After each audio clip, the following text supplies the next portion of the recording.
It's true, too. Here we are. Hey, folks, welcome back to the On the Right Side podcast. Every Wednesday at 4 o'clock live here at the America First Warehouse. I'm your co-host, Steve Levy, former Suffolk County executive here in Long Island, former New York State Assemblyman, presently the president of the fiscally conservative think tank, Center for Cost-Effective Government. And normally in studio, I have my co-host, David Zare from Real America's Voice, sitting at my side. But today he's remote because he's waiting for a phone call that might have him cover a Pentagon news briefing. But David, we do have you by Zoom, correct? There he is.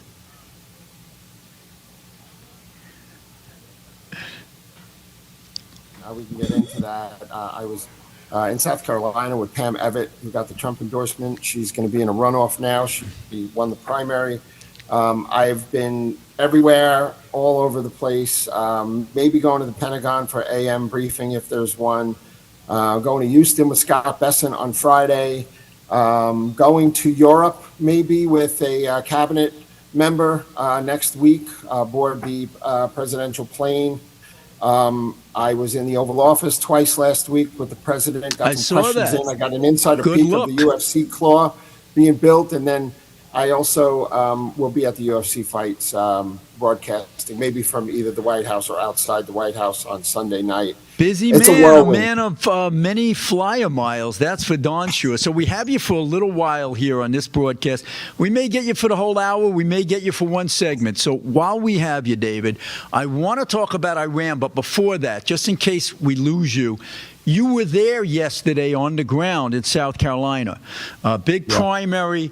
You know, Nancy Mace, if you had asked the congressperson, if you had asked me a couple of months ago when she announced for governor of South Carolina, I said she was a shoo-in.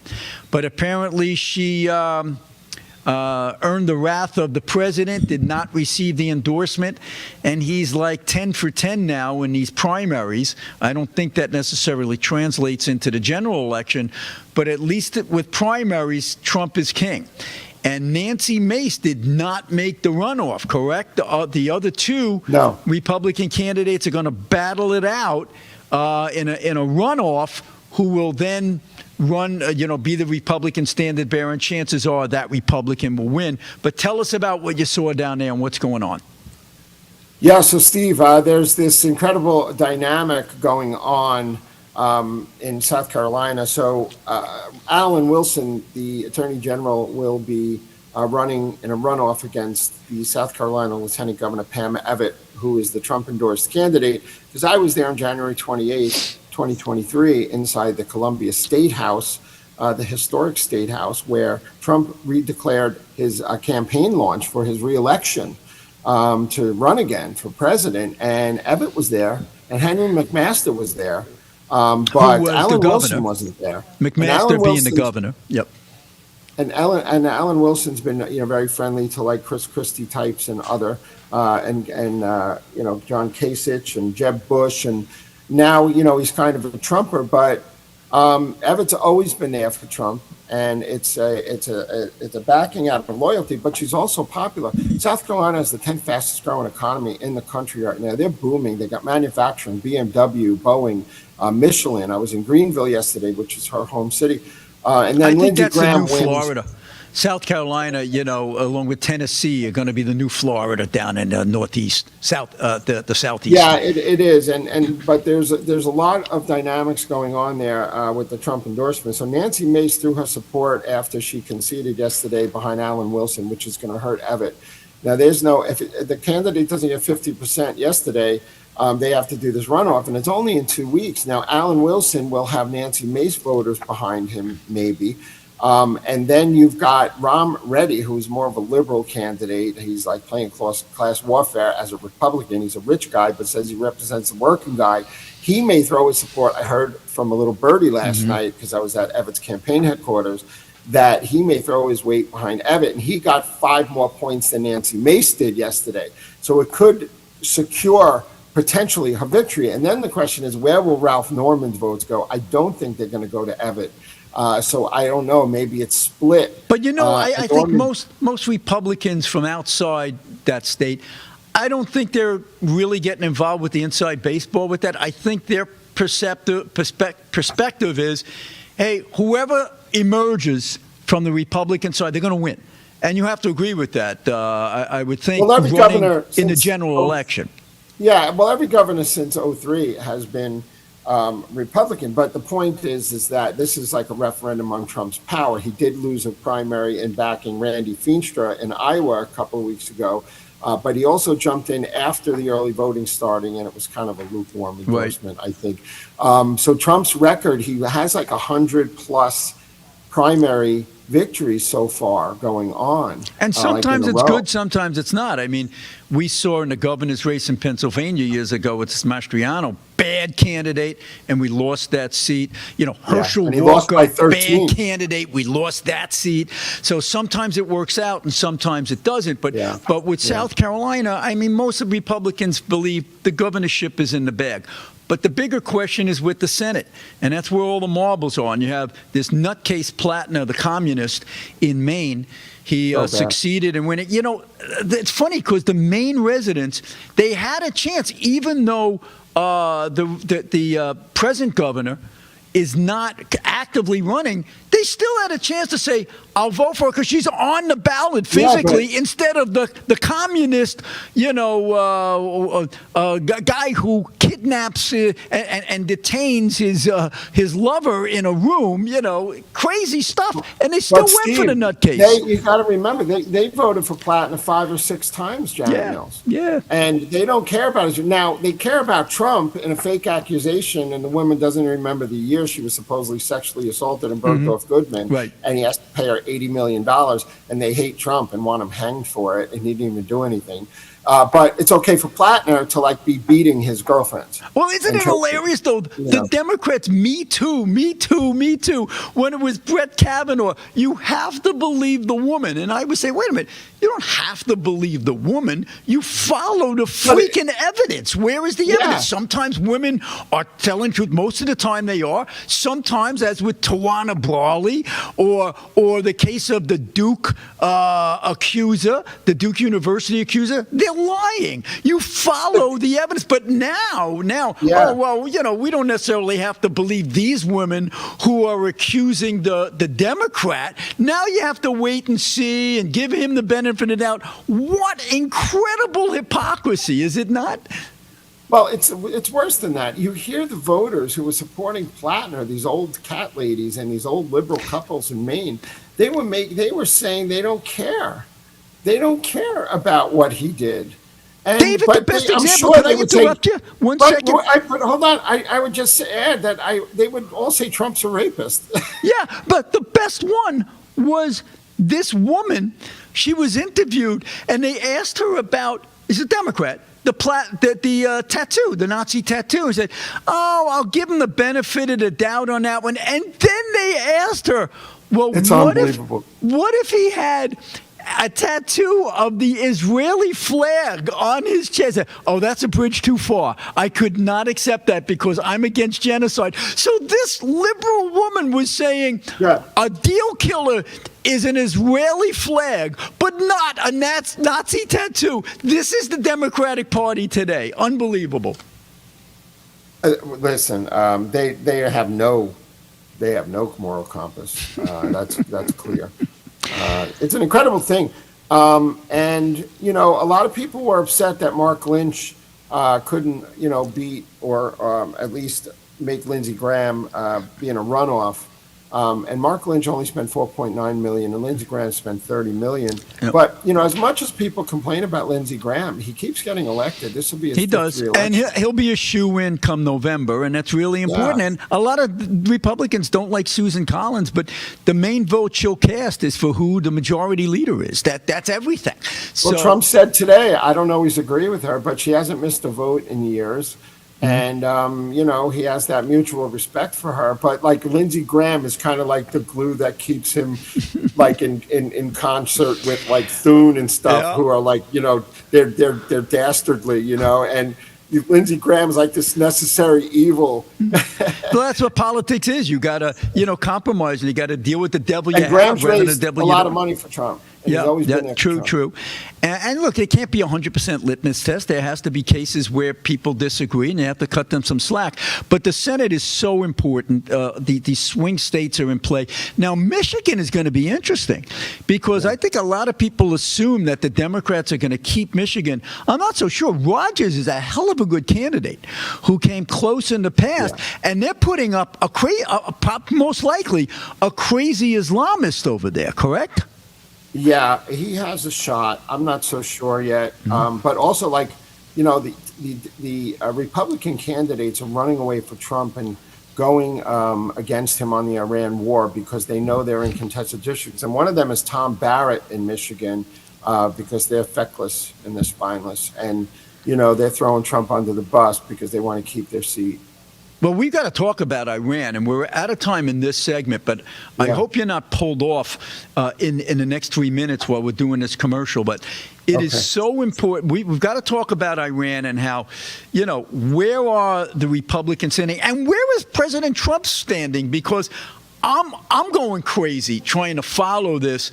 1 minute we're being suckered by Iran. The next minute it looks like we're going to get tough. You know, we got the New York Post writing an editorial saying, hey, President Trump, don't get suckered by Iran. I just issued a big article where we say, Mr. President, you've got to finish the job. We're going to talk about that in 3 minutes with David Zare, Steve Levy on the right side. We'll see you on the other side. Most people think they have options when searching for the best deals when they travel. But here's the shocking truth. 100% of the major travel agencies are owned by just two entities, Expedia and Booking Holdings. They claim to offer the lowest rates, but due to the hotel rate parity agreement, they all have the same pricing, limiting genuine competition. When you book through these sites, you act as your own travel agent. But the profits are going to organizations that don't support our patriot values. We cannot allow that to continue. So, we decided to make travel great again by starting a US-based travel membership platform, mypatriottravel.com. We are patriots helping patriots. Together, we can disrupt the travel industry by not spending our hard-earned dollars supporting the radical left.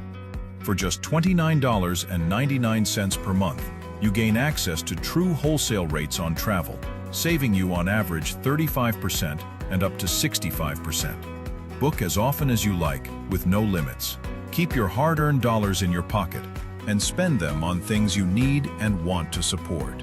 Go to mypatriottravel.com/TAFW and grab your membership today. mypatriottravel.com/TAFW. Making travel great again. Are you a true American? Then it's time to get connected.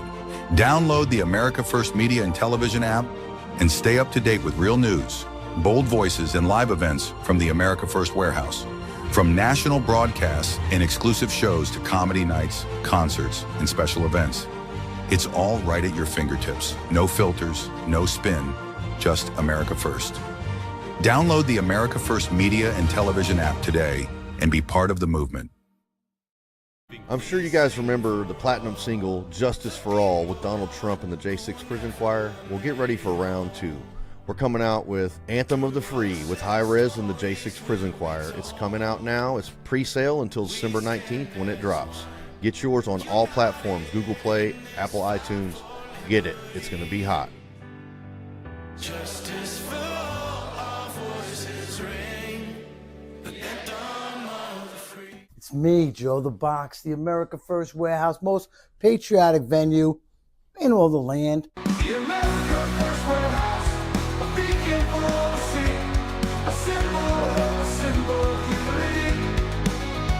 For the patriots of America, we stand tall and free. In the America First Warehouse, where our hearts will always be.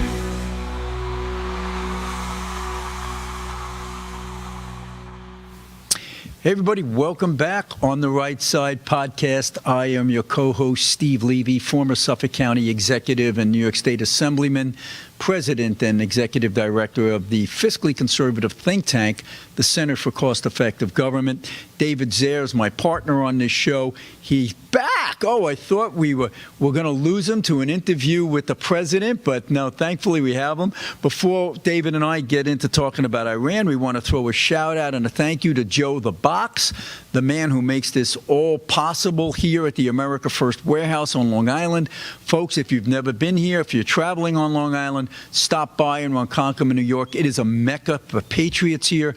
And if you want to see what we do here, go to AmericaFirstWarehouse.com, America First Media and Television, and you can get all of our past events here, as well as our live streams, etc. So David Zare, we teased the audience at the last segment about what's going on in Iran. And I just mentioned about my latest article because I'm going nuts with the president. He's up and down on all the place. You know, we got a deal, we got a deal. You're the boy who cried wolf, and you're losing your credibility here. And we've got, you know, even an ally like the New York Post saying enough. You're getting suckered by Iran. You know, you got just like Obama and Biden did, you got one of these senators saying, hey, it's Charlie Brown and Lucy with the football, and we're being Charlie Brown, and the Iranians are Lucy moving the football every 2 minutes. And, you know, what I say in my article is enough. You know, finish the darn job.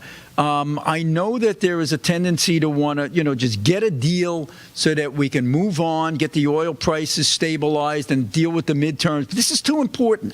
You know, this is more important than Donald Trump. It's more important than the Republican Party. It's more important than Democrats.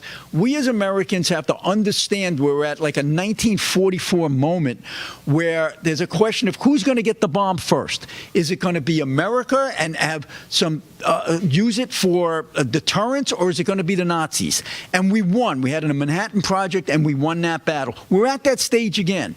Is Iran going to get a bomb and then control the Middle East and parts of the world, or are we going to stop them? This is existential. We have to do everything we can to prevent them from happening it, and it's not going to happen with a deal. These guys will not agree to a deal. So, Mr. President, stop, go forward, finish the job, knock out their bridges, knock out their power plants. Then maybe they'll come to the table. You negotiate with a defeated enemy, not an enemy like Iran. And we're waiting. We're waiting. But now, I was all set to go further on this, but David, we hear now that the president is starting to say, that's it, I'm done with these guys. We're starting to knock out bridges. We're starting to knock out power plants, and he should do one or two a day until they come back to the table. If they don't, wipe them all out. What do you think? I think it's going to be bigger than that. I think we're going to decimate their infrastructure. Again, you know, I'm assuming there's going to be a White House briefing tomorrow, so I'm just looking at my phone. If there is one, I have to jump off right away to make it to the airport on time. But you know, this is going to get really serious really fast. I think after 2 or 3 days of another 1,000 strikes or so across the country between Israel and the United States, I'm assuming Israel would participate in some of those itching logistics. to get in there. You know, because they're intel and you know, they've also done probably close to 10,000 strikes as well, you know, there. We probably have done 10 or 15,000 at least, maybe approaching 20,000. Been away from the actual combat numbers because we haven't had combat for 2 months. And, you know, people forget that. So I know the gas prices sting, but the jobs reports have been awesome. Every airport is jammed with people. You can't move. Every restaurant is packed. Costco is packed. The economy's doing pretty good. And I know the young people are struggling, and I know people on fixed incomes are getting hurt with the inflation. And it's going to come down. But we have to put this in perspective. The housing permit starts for construction are like at an all-time high this year. I just met with a big guy in the business this morning, and, you know, I have a background in construction. I work with the NEHB commercial real estate guy. You know, I built, you know, hundreds of millions of dollars in projects, and I understand the dynamics here. And you know, things are relatively healthy out there across the country. I'm all over the country, and everywhere I go, every place is jammed. You can't get in. And as much as people complain, now, Also, on the other end, college grad unemployment is like 6, Yeah, 7%. it's generational. It's It's generational. very high, and the AI jobs are going to take away the white collar entry level jobs, and I get it, and I'm worried. And 60% of their incomes go into rent and housing. That's the biggest problem in our economy right now. It's a huge problem, but you have to remember local, county, and state government are responsible for most of those They costs. don't allow to build. Right, I'm And paying interest rates. That's $14,000. the other thing. in Biden's property spending taxes. caused interest rates to spike, and that's the bigger problem. But go ahead. Yeah, and I'm paying $14,000 in property taxes for a quarter acre here on Port Jeff Station. So I'm paying we 16 have for to- a fifth. So there. My whole point is that we have to encapsulate this Trump thing into. It's been 3 months. It's probably going to be 4 months, and it's going to resolve. It will. And Get it over with. it will. I think this. I think they need to pound them for like 3 or 4 days, Ditto. because they're finally get cooperation, because they do have cooperation there, but the IRGC is rogue, and that's the problem. And that's But it's also the deliberate. Highwire It's a Act. game. It's good cop, bad cop. Oh, I'm Well- the guy. I'm the Iranian in suit and tie. I want to have peace. Great. We got a deal. They go back, and the bad cop mullahs and the Iranian guard say, no, we're not going to do it. And they're playing bigger us. than We're getting that, played. though. You got to know when you're getting played. Hit them, Well, hit them, Steve- hit them. And then either you get them to the table, or if you don't get them to the table, you wipe them out, as Israel wants to do. Wipe out their capabilities. Well, I think it's deeper than that to a degree, in the sense that I think I think the leadership in Iran does want the deal. And Which the leadership? That's the point. Which leadership? Oh. The suits want it. Well, it's not just the suits. You've got 600,000 mainstream military. You got 1 million people in the militia. You've got the IRGC, which is a couple of 100,000 guys. They own the oil and the comms infrastructure. They're kind of still driving the ship to a large degree, the IRGC, and that's the problem. It's the other factions that they don't want to get bombed again, and they want their economy to improve. And I think there are real negotiations going on. That's my point. I don't think it's all bad, and I don't think it's all good cop, bad cop. It's a lot to do with it, and I'm sure. But you got to remember, these guys are pirates. The Bandar Abbas guys in the coast, it's a 500-mile coastline on the Persian Gulf and the Arabian Sea. These guys are like pirates over there. I don't think they want it. I think they're playing the game rogue. of wait them out. I think they're figuring that the president is going to be under too much pressure internally from his Republicans who want to maintain, get reelected in the midterms. He's getting pressure on gas, and which is why I was very happy. And they distorted what he said when he said, "I don't care about the impact on gas or the people." He wasn't saying he doesn't care about the impact on the people. He's saying he's not going to allow that to deter him from what is necessary to be done to protect the welfare and safety of the American people. $4.50 gas will seem trivial if Iranians get the bomb and put it on a barge and detonate a nuclear weapon in New York Harbor. Steve, I think the negotiations are running really deep. I interviewed college students yesterday, and they're somewhat MAGA, and the Gen Zers are turning a little bit more conservative, but they don't want any war at all, and that's going to hurt. They're uneducated. I think and they don't understand what the ramifications are. I think the midterms are gone. I think the Republicans are going to lose the midterms. Traditionally, And they will. I think a lot of the young people, they don't want any war. But then when I asked the two kids I was interviewing, one just graduated USC Columbia, South Carolina, I don't want any war. I said, no matter what? He said, yeah, no matter what. Well, I said, what about World War II? And he said, oh, okay, in that case. And then the other guy was from Germany, who was been here for 8 years. And he was like, yeah, I'm against the war. I said, well, they can reach Germany now with ballistic missiles. Didn't Trump going into Iran prove that? That we didn't know that before until Trump went in there. And now we know they could have reached Europe, right? Who else didn't want war? Neville Chamberlain didn't want war. Charles Lindbergh didn't want war. Yeah, nobody wants war. The only question is, are you going to stop them now while you have the advantage? Or are you going to wait for them to get this bomb and you're cooked? You're done. Your conventional military advantage means nothing because now they're nuclearized.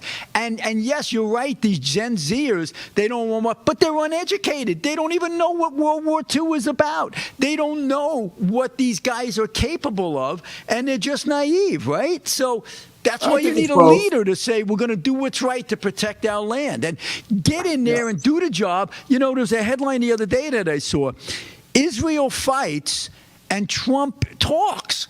And I can't, you know, Trump was amazing because he was the one guy who had the chutzpah to say, we're not letting these guys get a bomb, and we'll use our military. And that was 3 months ago, and I was praising them. But now you can't take your foot off their neck. Finish it. But Steve, Trump said, like even yesterday, he reiterated he doesn't want to kill more Iranian people. Of course not. You know, so he's giving this a chance to work out. We don't lose. Our energy sector is booming. Our triad of natural gas and coal, I was in the Oval Office last week for the $700 million reinvestment in coal technology and the SMRs and the small modular nuclear reactors and the oil supremacy and the exports for natural gas and suspending the Jones Act and all this other stuff. We've got Europe by the short ones. Yeah. They're going to have to come groveling to us and get involved here because they only have a few weeks left of jet fuel and a few months left on their supply. So I don't think we're in as bad a shape as people think. That's my point. Well, America's not. The rest of the world should get their act together. And I would hope to see that the president would bring them in and say, all right, now we're going to engage you, and here's what you have to do. When we come back, lots to talk about. You know what I want to bring up? I want to bring up election fraud, and I want to bring up the hypocrisy of 60 Minutes. Oh, my goodness, bias in the media. We'll be back on the right side in 2 minutes. 250 years ago, a nation was born, built on courage, driven by freedom, defined by patriots who stood their ground. Today, we don't just remember that legacy, we wear it.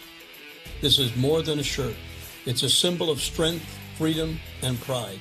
I'm Steve Stern, COO of theflagshirt.com, and I invite you to celebrate 250 years of the United States with us. Wear your pride, stand for something, get your shirts today. Politics feeling broken? What if you could match with politicians the way you match on a dating app, but based on real values? Meet OpScore from GoUSA, the first ever values-based political matchmaker. Think Match.com for elections that aligns voters with politicians. We score politicians on a nonpartisan scale based on your priorities. Track your politician scores and take our OpScore Challenge survey to match with leaders who align with you at opscore.org. Stop voting blind. Start matching smart. Politicians work for you. Are you a true American? Then it's time to get connected. Download the America First Media and Television app and stay up to date with real news, bold voices, and live events from the America First Warehouse. From national broadcasts and exclusive shows to comedy nights, concerts, and special events. It's all right at your fingertips. No filters, no spin, just America First. Download the America First Media and Television app today and be part of the movement. Corporate transfer, fine professional, moving and storage, and inventory management. If the vote count is accurate, then how come the number of voters is different? And if it's not accurate, then why was it certified? We are suing Letitia James and the New York State Board of Elections for a conspiracy against fundamental rights. This is not about who won. It's not about what party. It's about the fact that they don't care about your rights. It's me, Joe the Box, and I'm John the Blanket with the America First podcast. That's what I'm talking about. The Fred Rubino podcast coming to you from the America First Warehouse. Welcome, everybody, to the James Justice Show, tearing these airwaves apart with all the craziness that goes on in the world. Welcome to the Patriots podcast. Good evening, everyone. Hey, everybody. Welcome back to the On the Right Side podcast here at the America First Warehouse in Long Island, New York. Shane Jenkins here with another episode of Liberty's Cage. Hi, everyone, and welcome to our podcast, Red, Right, and True. We are streaming live on America First Media and Television app. Welcome, ladies and gentlemen, Kevin Downey Jr. podcast. Be free, stay free. The America First Warehouse, where our hearts will always be. Hey, folks, welcome back. On the Right Side podcast here from the America First Warehouse in Ronkonkoma, New York. Thanks, Joe to Box, for creating this incredible place where people with common sense, traditional American values can bond together. And he allows me and David Zare, my co-host, to sit here live every Wednesday at 4 o'clock and just talk to you folks out there about what's going on in our world and give you our perspective. And it's always great to get David's perspective. He's from Real America's Voice. He's one of their top reporters and commentators. He's down with the White House interviewing them all the time, and he's stationed with the Pentagon, and he's on a Zoom right now. And we realize, David, at any time you can bug off and have to pick up on an interview going on over there. But I want to talk about election fraud and what we saw earlier this week. On Sunday, the president was being interviewed, and why the hell, David, he agrees to consistently be interviewed by Kristen Welker and the media trolls over at NBC, ABC, CBS. But let's go to this video clip. Bill in the booth. Let's show this clip of the president just blowing his top and having enough with them claiming there's no election fraud. Go. Still being counted. Do you think it's appropriate that they have an election and 5 days later they're nowhere close to picking a winner? State and local officials acknowledge they are slow. They're urging. No, they're crooked. They're urging the votes to be counted quickly. That's how they vote in California. There is no evidence of election fraud or problems with ballot counting in the state. Pressed for evidence to back up his claims, the president escalated, then abruptly ended the interview. You're crooked, and Meet the Press is crooked, and so is ABC and CBS and CNN. But Mr. President, okay, we get it. He bolts off right after that. Thanks, Bill. Thank you, darling. Have a good time. Mr. President, let's please. And there he I goes. traveled all the way to Wisconsin. I've sat in the rain. So let's feedback here now. Here we are. Okay. So I'm glad that he gave it to her, because they are just incorrigible with there's no proof of election fraud. But I do wish that the president would sit down with some of his staffers. And if it was Marco Rubio or J.D. Vance, guys who do their homework a little bit more and retain some, I wish he would just start rattling off some specific examples to push back on this crap that there's no proof of election fraud. I mean, just zing out some of the examples. Let's start with the investigation from the New York and the California Post. Did you see this one, David, where they noted that homeless people are being registered in California, and they're listing like this homeless shelter as their address, where they have like 182 beds at this shelter. Most of them are empty, but they have 1,000 people registered at this one address, which is an impossibility. Yeah. That's just an example of some of the scams, some of the fraud that's going on. And I created a little asset that we can post later to show many, many more. But for the media to continue to echo this talking point, there's no voter fraud, it makes your stomach turn. I mean, what were your thoughts? What do you think is going on in California? What about going into the FBI raiding the Georgia election board and 300,000 plus ballots don't have chain of custody, or going into the Arizona, in the Maricopa County, running out of ink or running out of toner the day of the election, and then claiming they spent 4 seconds per signature verifying it, and then when the footage played back, it was less than 1 second verifying signatures. And how many tens of thousands of people got off a line from voting because of the delays and running out of ink and paper and all the other things.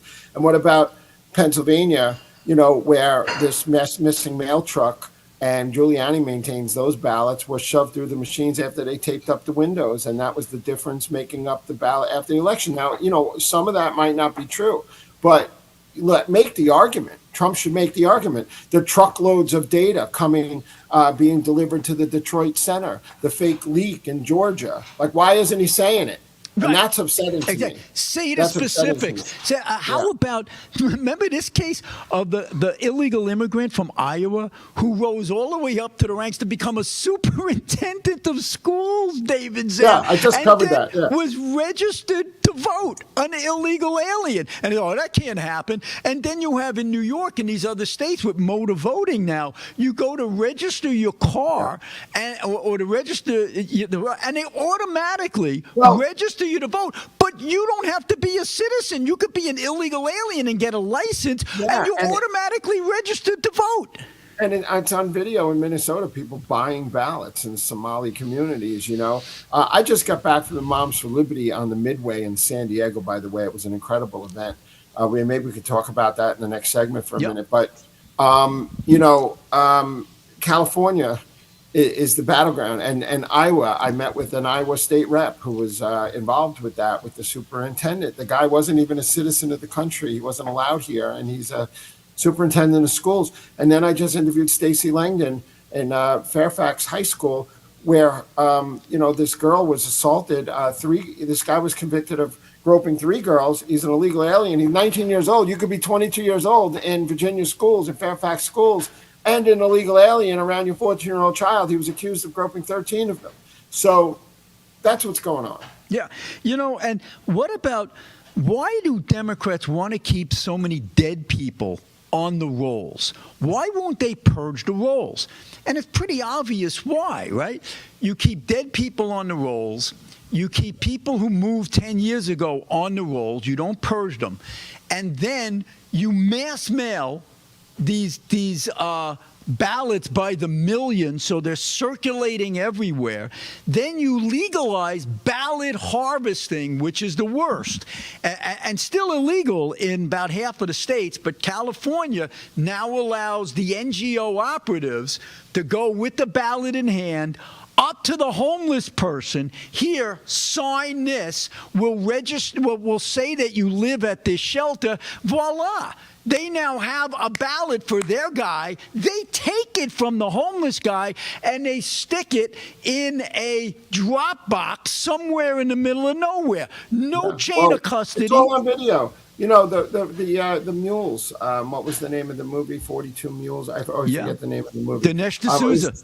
It was spectacular. We watched it at the warehouse. There's proof. It's on video that there's a late night dumps of mass numbers of ballots, and they do it all over the country. But I don't think our side has done a good enough job at proving the fraud. I think that there's all these groups out there. Everybody says it. Everybody claims it. I've had people on the ground come up to me in Wisconsin. One guy said, I was at a Trump rally in Kenosha or Waukesha, I think it was Kenosha, and he said, my parents are in an adult home and I have guardianship, and they both voted for Joe Biden. Right. There's no way that happened harvesting. Because they weren't allowed to vote. So they're going into the nursing home. We know the scope complexes, nursing home. Look, you've got places in Queens, New York, David. There are apartment complexes. They're so big they have their own zip code. No joke, as Joe Biden said. They have their own zip code. The reason they want ballot harvesting is they want their NGO operatives to go knocking on every single door in those complexes with a ballot in hand. Check here and we'll take it from you. This is why Democrats have been winning these special elections, 20-1, because they've mastered the art of ballot harvesting, and it's so damn dangerous. And Bill, can you put up one of the assets on the election fraud? Because you're right on, David, there. We have to start talking specifics because they're out there. The first thing that I cite there is Article 1, Section 4 of the Constitution, the United States Constitution. And it says the time, places, and manner of holding elections, blah, blah, blah, shall be by the state legislature or Congress, not a court, not a governor, not unilaterally by a Secretary of State. In Pennsylvania, the Pennsylvania Supreme Court allowed for ballots to be accepted 3 days after election. That's illegal because the state legislature did not adopt it. In Wisconsin, Welker and others say, all the court cases were dismissed. Well, not in Wisconsin, where it was ruled ruled that they could not have the drop boxes in place, not in Michigan, where it was ruled that the Secretary of State illegally made the claim that all signatures have to be presumed correct, okay? Case after case. In 2018, there was a congressional race that was thrown out by a judge because it was a Republican who was illegal ballot harvesting, and they had to redo the election. But in all the other cases, they don't redo the election. But there's instance after instance. Okay, back to David. But we have to, as Republicans, say, here are your specific instances of where there's fraud. But this is the problem. There's a problem with that. You know, it's 2,000 Mules, by the way, Dinesh D'Souza's movie. But, you know, like Giuliani tells me, you know, they can't prove if they had all those ballots going through the machine, they get tossed. It's done. There's no way to go back and track how many votes were added after a thing.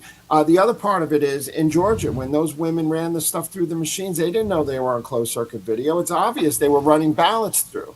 And was it 100? Did they turn 30,000 ballots into 120,000 ballots? But we don't have the evidence. And the talking point is, the talking about, oh, well, we recounted and we ordered it. And no, all you did was recount the same stuff that you had. Right. But you didn't look at whether they were invalid signatures to begin with. And in a lot of cases you can't. And then in Arizona, you know, can we prove how many people didn't vote because of the broken machines and other stuff? Like, we don't have hard numbers. We suspect that it may be enough to have overthrown it. But well, I'll tell you, we're done with this segment. But folks, you're right, David. We as Republicans have to have our talking points down pat to rebut this nonsense from the Dems and their friends in the media. Combat. There's no fraud. Exactly. It is combat. We'll be back in 2 minutes with our final segment, folks. Me, Joe the Box, the America First Warehouse, most patriotic venue in all the land. The America First Warehouse, a beacon for all to see, a symbol of humility. For the patriots of America, we stand tall and free. In the America First Warehouse, where our hearts will always be.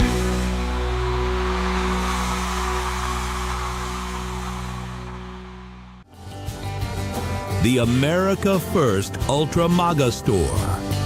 For all your MAGA needs. We sell t-shirts, tumblers, flags, hats, sneakers, bumper stickers, and a whole lot more. The most patriotic America First retail store. The America First Ultra MAGA Store. Let's go! Rav family, it's time to stand up and fight back. We have to be tough. Join fellow patriots at the America First Warehouse for AMAC's Boot Camp for Patriots. Yes, sir! An incredible 2-day event designed to teach you how policy gets implemented, how grassroots movements create change, and how you can help shape the future of America. Proud and free and standing tall. On June 19th, don't miss Real America's Voice live on site with a special taping of Live from Studio 6B, the Freedom Truck, live music and barbecue. And on June 20th, it's Vendor Village, followed by AMAC's Boot Camp for Patriots live event. Tickets are limited and going fast.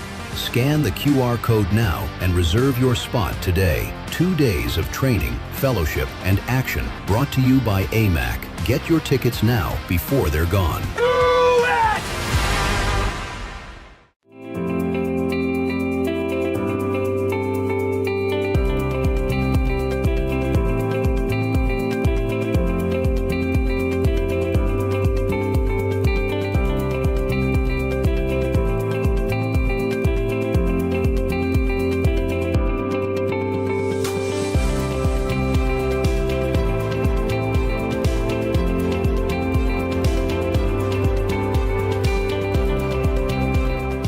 America First Warehouse was really the most patriotic venue that you can ever imagine. We wanted to build something for people to be able to come to and feel so comfortable and so relaxed because there is nothing out there like it. We give an opportunity for people to really feel good about themselves and about this great country.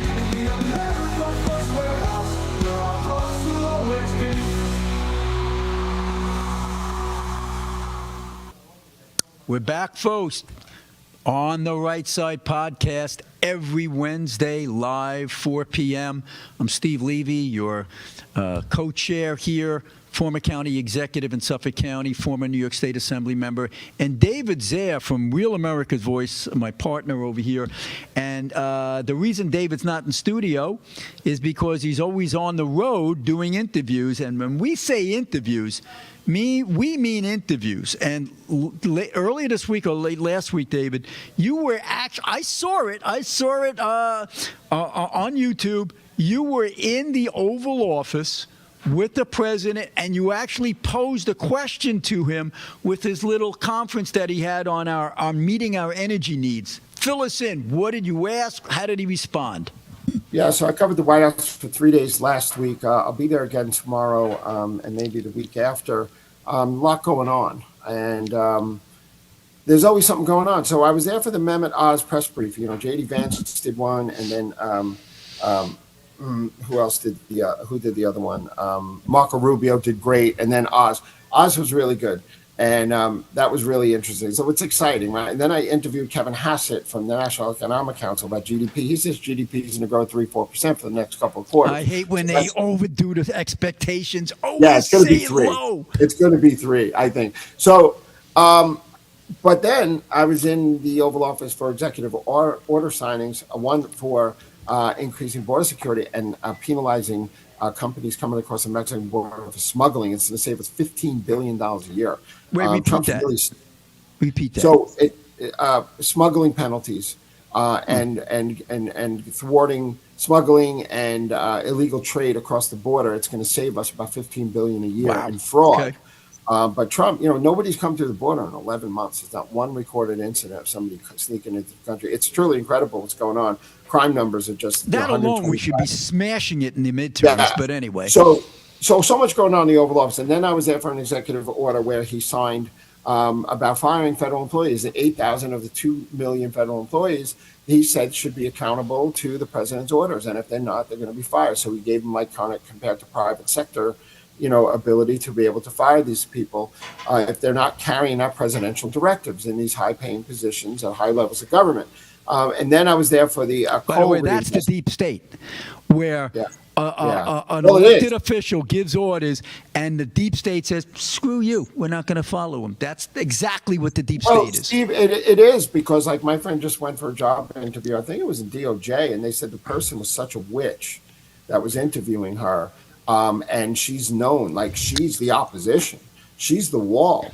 You can't get past her. Yeah. And these people are still running these agencies, even though they work for Trump, So hey, just a segue, David. When I was county executive, I had a case where my head of economic development was trying to carry out our policies and tells this one woman there, okay, we need X, Y, and Z. She said, no, I'm not going to do it. Said, what are you talking about? Listen, I've been here long before you, and I'll be here long after you. Civil service. Yeah. And it's like, hey, what are you going to do about it? It's incredible. It's incredible. Yeah, it is incredible. And I just wanted to finish with, I got that inside peek at the UFC arena. We'll be covering the whole thing on Sunday night with Real America's Voice. But I was at the Fountain outside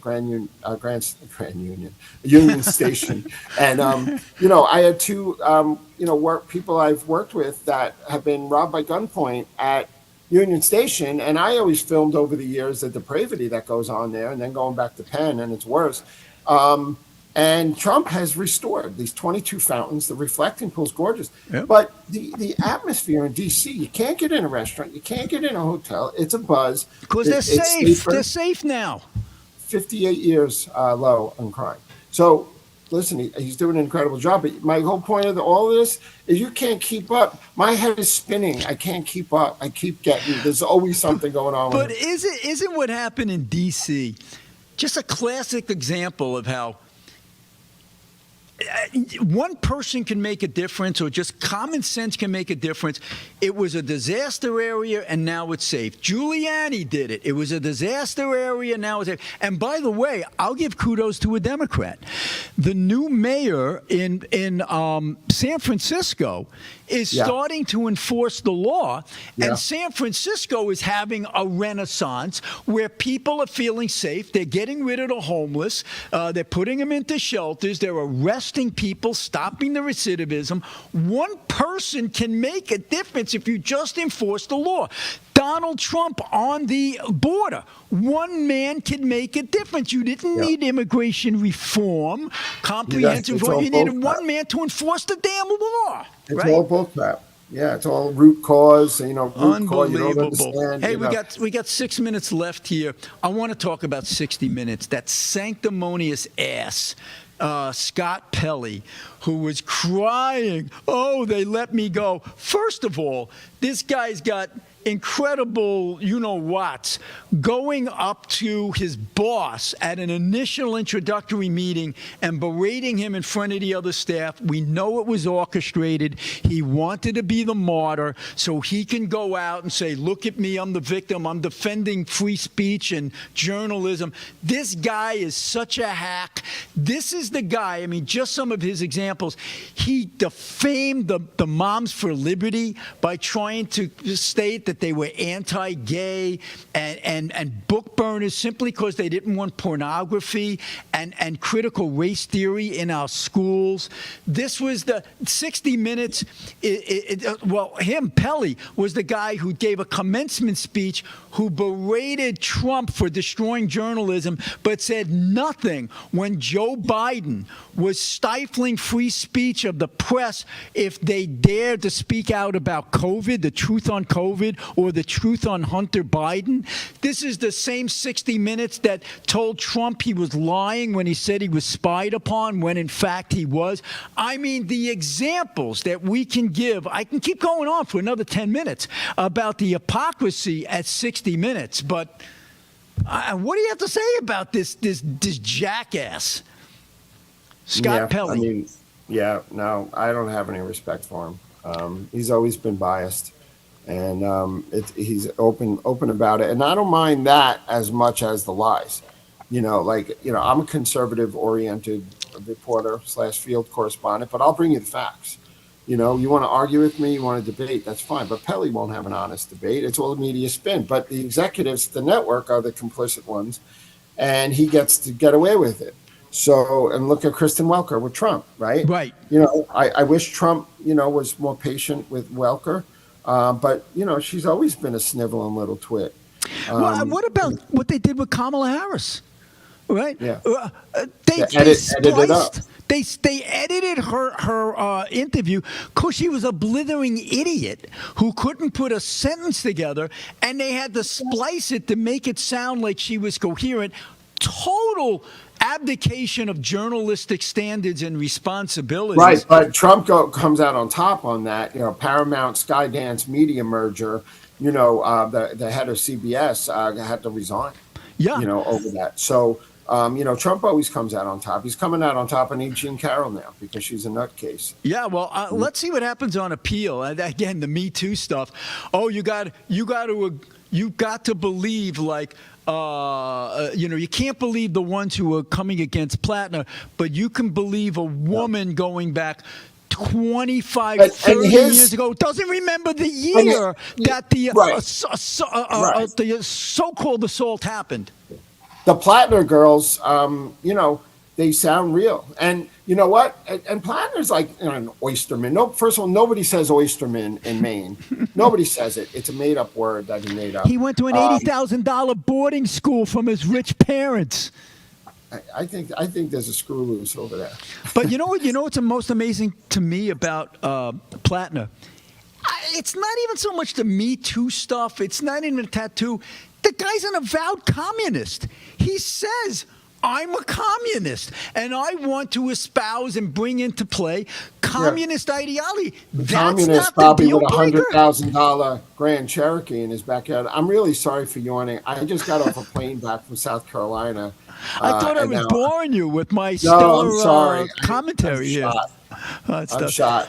I gotta run with camera gear and stuff for the next 3 or 4 days. I was really mad that you chose last week to interview President Trump over being on our show. It was really a low blow, David. I don't know what your priority. I'll put him on hold. All right, please do. Thank you very much. I just got to round this out with 60 Minutes, though. How about the one with Norah O'Donnell, who was interviewing Trump just a couple of weeks ago, and she had the audacity to bring into the conversation, well, that guy who tried to assassinate you, he says that you're a pedophile. How do you respond to that? How do you even bring that up? You know what I mean? Other than to just try to disparage the guy who's in office because he's a Republican, or the case in Germany, where they did an article, an episode, a segment on how the Germans, the bureaucrats, were bragging about how they were arresting so many people for posting misinformation on the web, and then no pushback from 60 Minutes. They are a disgrace. They are nothing like they were with Mike Wallace and Morley Safer. Thank goodness Barry Weiss is coming in to clean shop there. Well, that's what this is all about, right? And she's formerly New York Times, and everybody's having their heads are exploding everywhere. And even Bill Maher hates Scott Pelley, right? And he said, "I never thought he was a national treasure type of guy." They're in such a bubble that these leftists in the biased media, when you push back and say, hey, come to the middle, they think we are the middle, and you're trying to inject right-wing propaganda.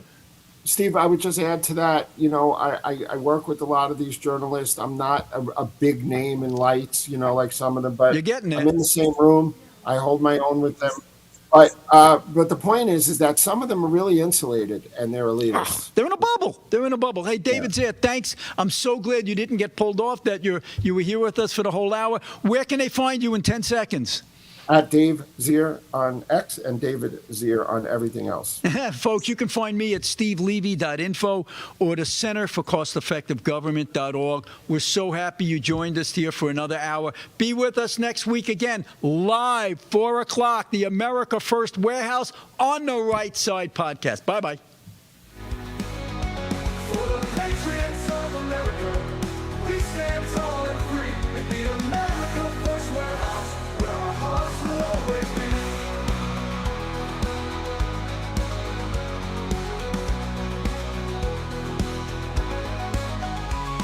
America First Warehouse, a beacon for all to see, a symbol of hope, a symbol of unity.